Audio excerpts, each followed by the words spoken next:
Momento de establecer contacto con el móvil. Exactamente, nos vamos con Matías Garro, nos cuenta las novedades a esta hora. Mati, bienvenido, ¿cómo estás?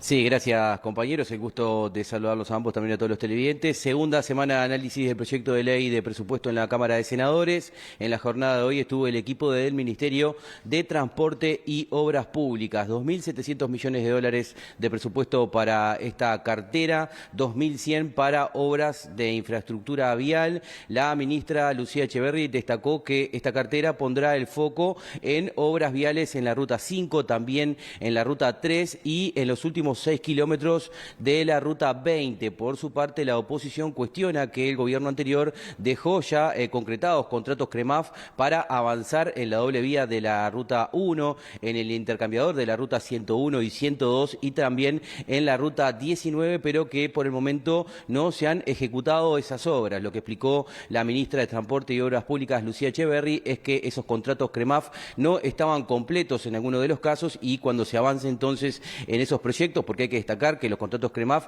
lo que establecen es que la empresa que, se le adjudica esa obra debe encargarse de todo el proyecto, del diseño, de la ejecución, del financiamiento y también del mantenimiento de esa obra. Pero si les parece, compartimos con ustedes lo que decía la ministra de Transporte y Obras Públicas.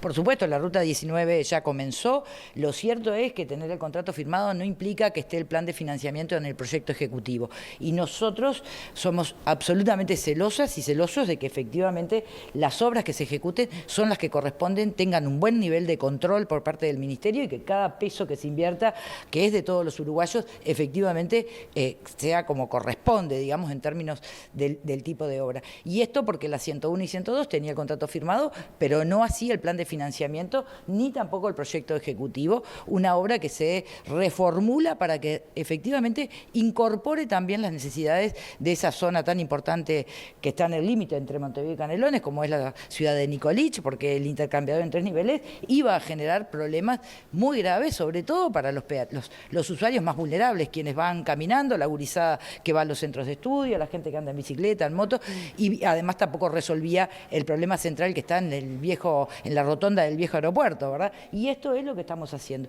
Lo mismo con la doble vía de la Ruta 1, plan de financiamiento, proyecto ejecutivo, que hace muy poco lo presentaron y cuando efectivamente esté aprobado, comenzará. De lo contrario, repetimos los errores de un tramo muy importante de la Ruta 5, que hace prácticamente 5 años que está en obra, empezó sin contrato, sin proyecto, sin dirección, y hoy estamos tratando de gestionar eso, que de problemas se transforme a la solución que tanto necesita la gente de Sarandí Grande y de Durán.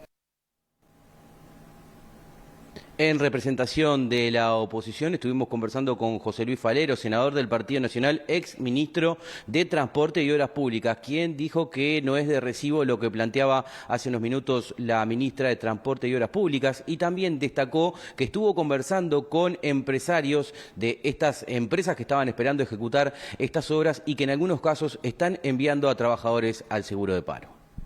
El director de Vialidad contestó como que no se había comenzado porque no estaba terminado el proyecto ejecutivo. Yo en eso creo que no tuvimos la posibilidad de volver a repreguntar. Yo creo que no es una condición esa para no poder avanzar, porque los proyectos ejecutivos te pueden hacer en forma parcial e ir arrancando, ¿verdad? Creo que para mí fue simplemente un argumento utilizado que no compartimos.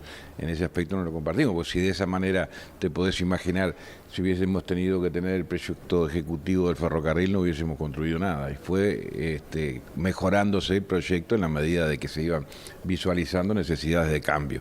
O sea, es una respuesta que dio el director de Vialidad que no la compartimos porque creo que, más allá que la podemos considerar como que es una decisión que toma la ministra, de acá en más. Bueno, puede ser razonable en ese aspecto. Creo que eso enlentece mucho la obra pública y que lo vamos a sufrir todos los uruguayos en la medida que vamos a haber retrasado avances de obras que estaban previstas, ¿no? Respecto a las obras viales que le mencionaba anteriormente y esos contratos CREMAF que ya estaban prontos, ¿pueden generar una afectación para las empresas que ya estaban prontas para ejecutar esos proyectos? Me refiero a nivel de fuentes laborales.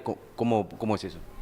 Bueno, yo creo que sí, y esa fue mi preocupación que yo planteé hace 2 o 3 meses atrás, porque hemos visto que hay muchas empresas viales que están mandando su personal al seguro de paro, y creo que ese enlentecimiento o esa decisión de no avanzar hasta no tener los proyectos totalmente definidos ha generado sin duda preocupación. Además, cuando me he encontrado con algunos empresarios están preocupados realmente. Esperemos que eso se revierta a la brevedad, ¿no?